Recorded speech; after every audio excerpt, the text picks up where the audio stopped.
Tercer audio, tercer vídeo del caso de las niñas de Alcácer.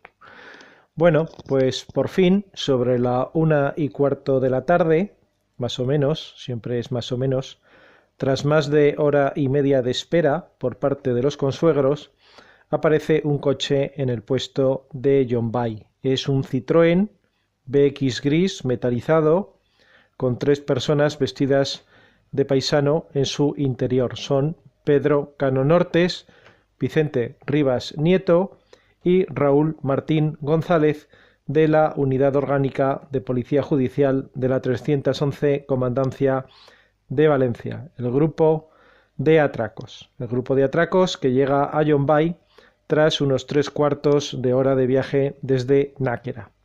Sabemos que les habían avisado sobre las 12:30, poco más o menos. Como curiosidad, en la diligencia de inspección ocular que harán en la Romana, se detalla que Pedro Cano es especialista en técnica policial y dactiloscopia, Vicente Rivas es especialista en fotografía y delineación, pero no figura especialidad del guardia civil Raúl Martín González. Parece que en ese momento no la tenía. En el juicio sí, pero bueno, esto ya son detalles que tienen poca importancia. Pues hablan con el comandante del puesto, este sargento sin nombre, y con el capitán de la unidad territorial a la que pertenece el puesto de Alberique, que es la 6ª compañía de Sueca, el capitán Juan José Anta Bernabeu, que se ha desplazado desde Sueca con un chofer y que será el apoyo sobre el terreno de los 3 agentes, ocupando un poco el lugar del jefe directo de los mismos, el capitán Santiago Ibáñez Gómez, que naturalmente no se desplaza desde Valencia.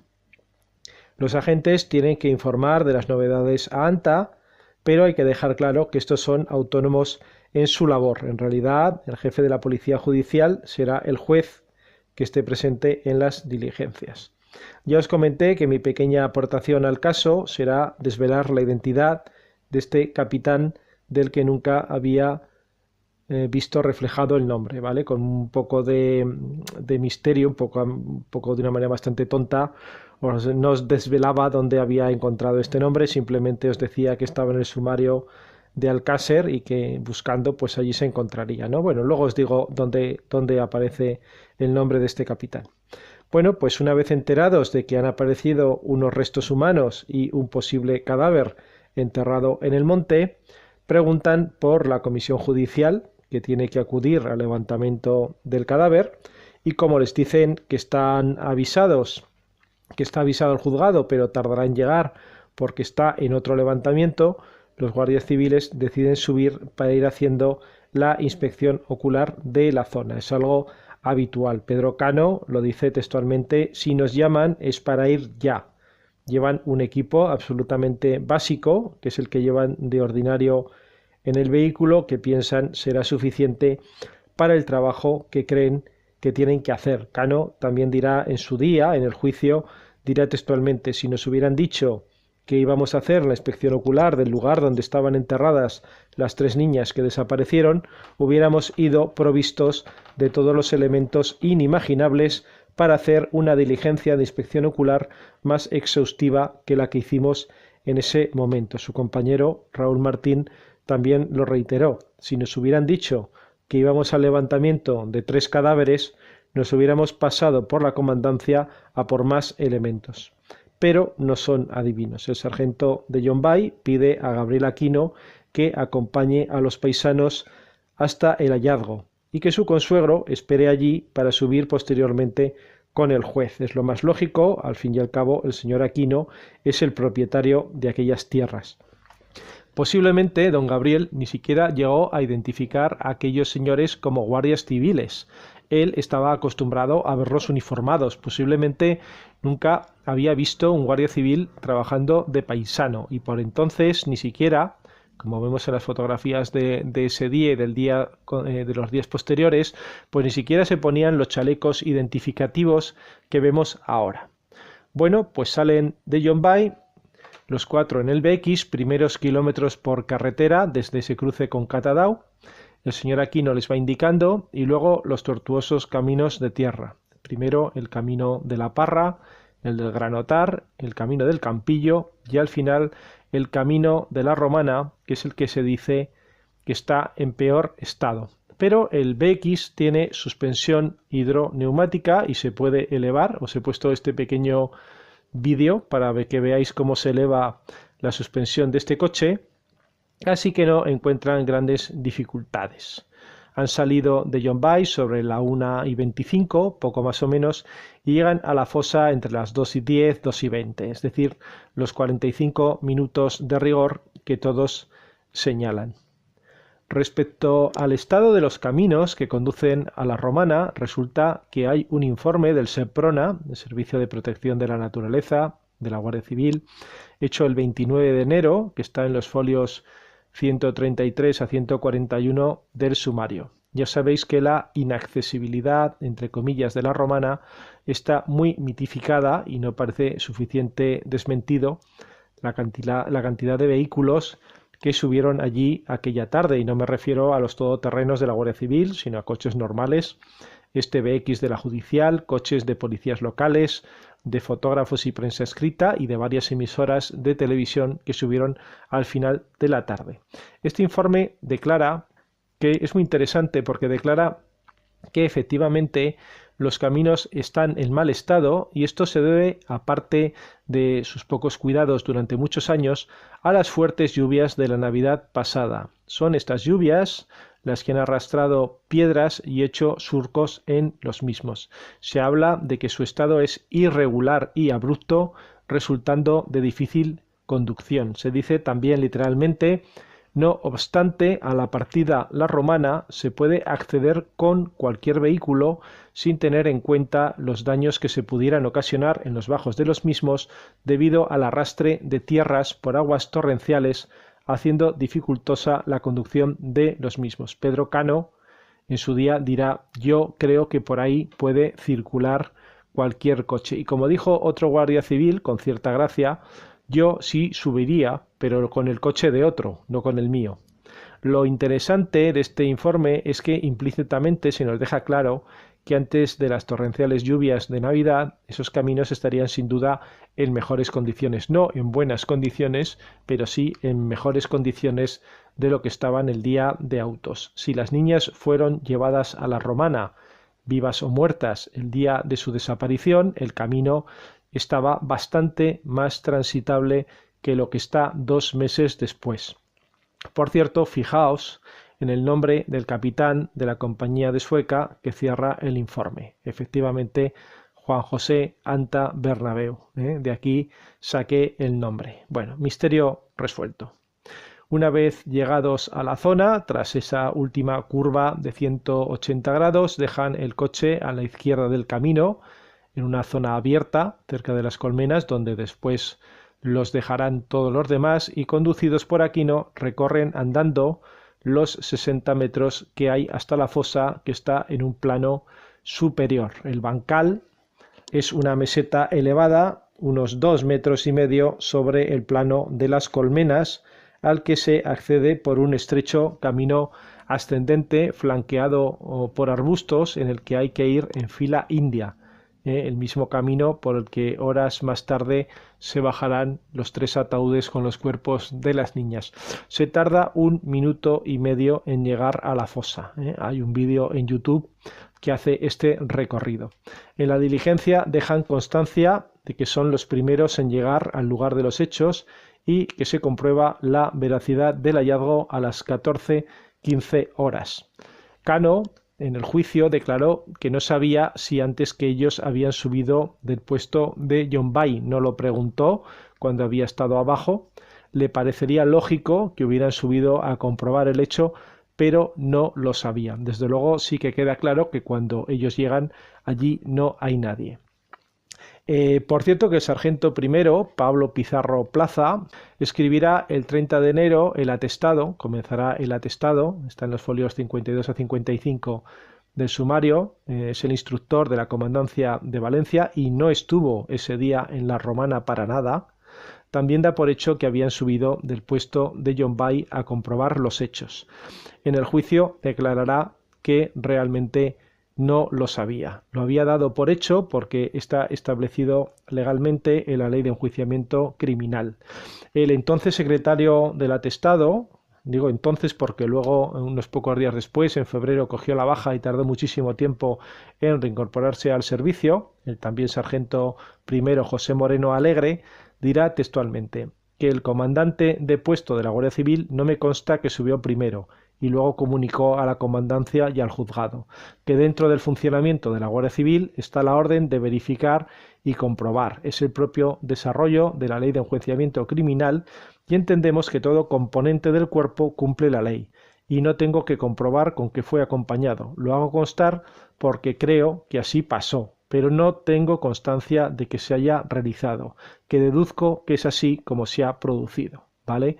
Es decir, son meras suposiciones. Este atestado está lleno de errores, pequeños errores en ese momento, como situar la romana en Catadau, establecer que el descubrimiento solo lo hizo un apicultor y dar la hora del descubrimiento de los cadáveres en torno a la 1 de la tarde. Es normal, pues Pizarro comienza a escribir el atestado basándose en lo que le cuentan sobre la marcha los miembros del grupo de atracos cuando bajen esa noche a Valencia, cuando del lugar solo se sabe que está cerca de Catadau y que al grupo de Pedro Cano les condujo hasta allí un solo colmenero, a don Gabriel Aquino, como estamos viendo. Allí está la fosa, cubierta por las ramas secas junto a un árbol y a su lado un montón de tierra que evidentemente procede de su interior. Subiendo por el camino, la fosa queda a la derecha del bancal, cerca del borde de ese desnivel de 2,5 metros, 3, que baja al plano de las colmenas.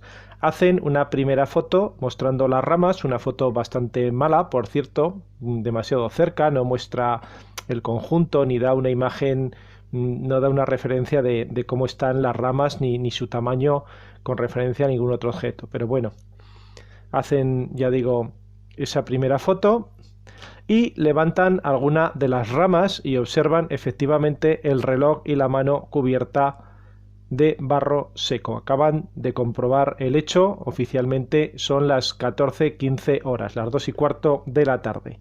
Entonces limpian un poco la zona alrededor de la mano y el reloj, quitando más ramas y sobre todo estas pequeñas ramitas secas que se han desprendido de las ramas grandes y dejan al descubierto un cúbito y un radio descarnados que antes no se veían. Esto es importante. Son los guardias civiles los que limpian las zonas adyacentes a la mano y al reloj para poder poner los testigos métricos y las flechas y que Rivas, que es el fotógrafo, haga un par de fotos donde aquello se vea claramente.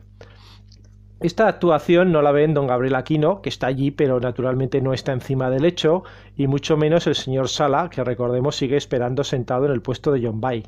4 años después, en el juicio, los señores Aquino y Sala vieron por primera vez las fotografías de aquella tarde y dirán, esto no es lo que vimos nosotros. Nosotros vimos un reloj y un puño, no los huesos. Bueno, pues los policías, la policía judicial hace un par de fotos o tres, una o dos con un testigo métrico y unas flechitas que estáis viendo. Fijaos en estas dos fotografías cómo se observa de esta primera foto. Veis toda la parte de abajo que está limpia, pero la de arriba está sucia, y en esta segunda foto han limpiado también la parte de arriba. Bueno, pues os tenéis que imaginar que antes de esta primera foto también la parte de abajo estaría llena de suciedad, ¿vale? Antes de esta primera foto han tenido que limpiar todas estas ramitas que había abajo, pues para poner la flecha y el testigo métrico, ¿eh? Más o menos la situación sería como os estoy poniendo en esta foto, bueno, pues donde con Photoshop casero he puesto un poco cómo estaría aquella zona llena de ramas. Bueno, pues eso, hacen el par de fotos y en teoría vuelven a tapar aquello con las ramas para dejar aquello como estaba, para que cuando llegue el juez pues lo vea en teoría como estaba. Ya no puede estar como estaba porque ya los colmeneros habían quitado una rama, pero bueno, ellos han quitado más, ¿vale? Han estado tocando, pero bueno, en teoría lo que no hacen es tocar la fosa.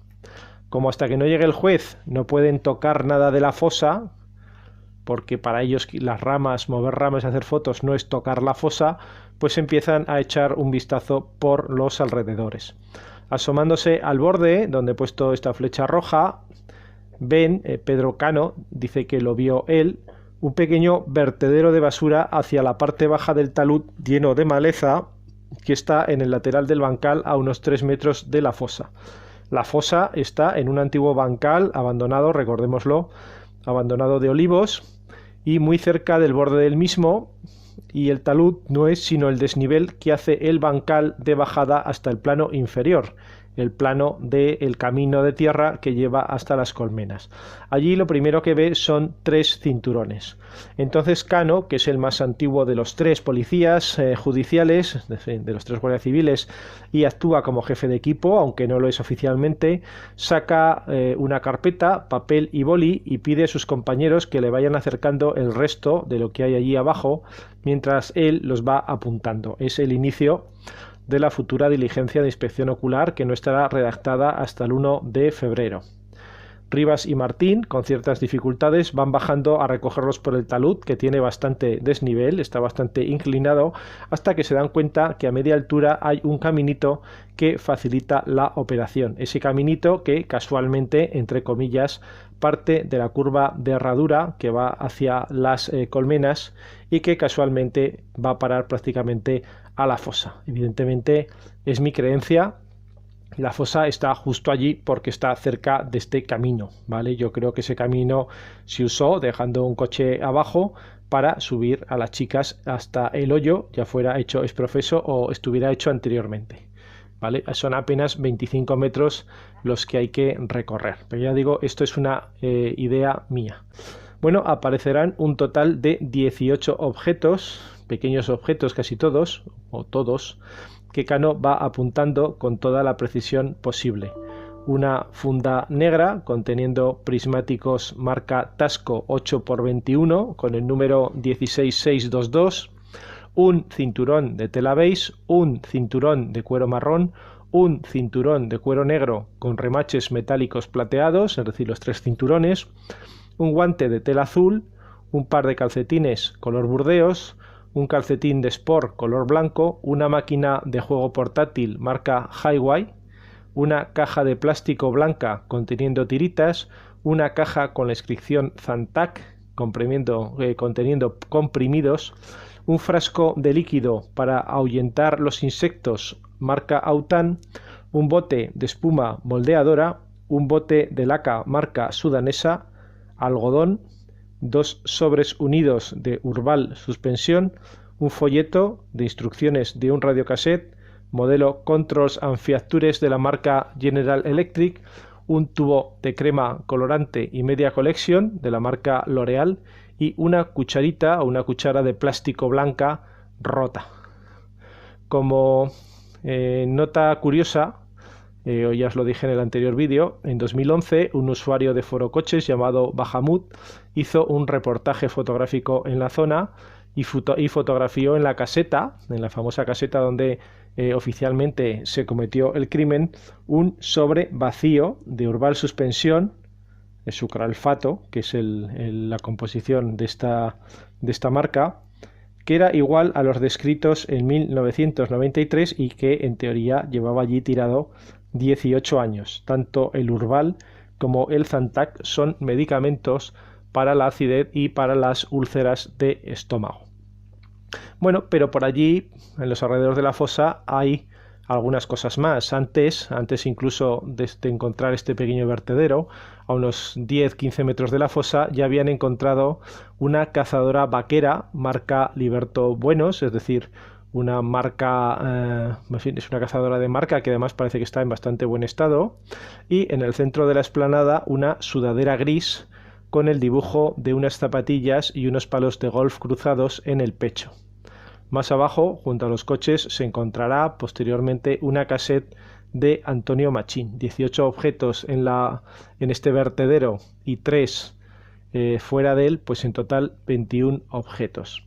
Según los van encontrando, los colocan en un espacio llano a unos 4 metros de la fosa, al lado de un árbol. Cano los va anotando y al final Vicente Rivas les hará una foto de conjunto, incluyendo la cazadora y la camiseta. En realidad 2, una que muestra las cosas mejor que la otra. Esta es bastante mala, apenas se ve realmente lo que hay allí, y esta es bastante mejor y se puede ver las cosas. En fin, hay que guardar fotos para el levantamiento del cadáver y solo tienen un carrete, por eso hacen una foto de conjunto. De los prismáticos, sin embargo, sí que hacen otra foto, sacándolos de la funda para que se vean, igual que de la cazadora vaquera y de la camiseta, que naturalmente son las dos cosas que más llaman la atención porque son los objetos más personales. No tienen la precaución, antes de coger los objetos de la hondonada, de hacer una foto de cómo estaban, pero declararán que estaban agrupados, no esparcidos. En realidad piensan que carece de importancia si un objeto estaba encima o debajo, o a la izquierda o a la derecha. Yo creo que acertadamente. Aquino, el colmenero, declarará que al encontrar la cazadora vaquera, uno de los guardias civiles ha exclamado: «Esto es de la Toñi», igual que al ver los cinturones han dicho: «Esto es de las niñas». Este hecho lo negarán los 3 guardias civiles. Yo creo que eso se dijo, pero fue otra persona y un poco más tarde, ya lo veremos. En todo caso, es una exclamación infundada. Ninguno de esos objetos son de las chicas y no tendrán más importancia en el caso, sino que algunos sean identificados como pertenecientes a Antonio Anglés y la camiseta de golf a Miguel Ricard. Bueno, vamos a escuchar un audio. Famoso levantamiento de cadáveres. Ahí hay 2 diligencias, una que está realizando su señoría con la secretaria, que la tiene al lado y que la está dictando, y otra que son los guardias civiles. Y llega su señoría, y para su señoría aparecen en la fosa, además de los 3 cadáveres, 9 objetos. En la diligencia de la Guardia Civil aparecen los 3 cadáveres y 17 objetos. Entonces, ya llegas y empiezas y dices: no lo entiendo porque han estado en el mismo sitio. Esto es imposible que pueda haber sucedido. Vale, todo esto que habéis oído no tiene ni pies ni cabeza en absoluto. Todos los objetos señalados en la inspección ocular de la Guardia Civil se mencionarán también en la diligencia de inspección ocular del juzgado, que se hace de forma independiente a la que hagan los cuerpos de seguridad del Estado, y que los describe con menos detalles, pero que prácticamente los señala a casi todos. Sin embargo, la secretaria judicial, Ángela Fons, se deja 4 sin señalar, 4 de los 21. Tal vez por no observarlos, hay que tener en cuenta que esto se va haciendo sobre la marcha, ahí de pie, con una carpeta apuntando lo que estás viendo en el suelo, o porque no le parecieron relevantes. Realmente los 4 que se dejan son casi los objetos más impersonales: el algodón, la caja de tiritas, el folleto del radiocassette y la cucharita de plástico rota. Estos no son mencionados. Ya digo que igual no le parecen importantes. A Pedro Cano dirá que a él sí que le parecen importantes porque él es especialista en dactiloscopia y la cucharita, por ejemplo, o la caja de tiritas pueden tener huellas. Pero todo lo demás está reseñado en la diligencia del juzgado. En cambio, el juzgado señala una lata de aceitunas vacía que la Guardia Civil olvida reseñar en la diligencia. Digo olvida porque está en la foto de grupo que se hacen, os lo estaré mostrando. ¿Veis? Parecen aceitunas verdes. Bueno, pues esa la ponen allí, le hacen la foto, pero cuando Cano está apuntando, pues se le olvida apuntarla. Es decir, que al final el juzgado va a apuntar 18 objetos. Estos olvidos de objetos son totalmente irrelevantes en el caso y dan lugar también, como no, a nuevas teorías conspiratorias bastante idiotas desde mi punto de vista. Lo interesante es que ninguno de los objetos tendrán la menor importancia en el caso, excepto, ya he dicho, que varias de las prendas de vestir serán señaladas en el futuro como pertenecientes a Antonio Anglés y una camiseta, la de los palos de golf, a Miguel Ricard. A 6-8 metros de la fosa, en la parte más baja del talud lateral del bancal, es decir, en un plano más cercano a los coches que a la fosa, Raúl Martín, según Vicente Rivas, encuentra un trocito de papel entre unos espesos arbustos.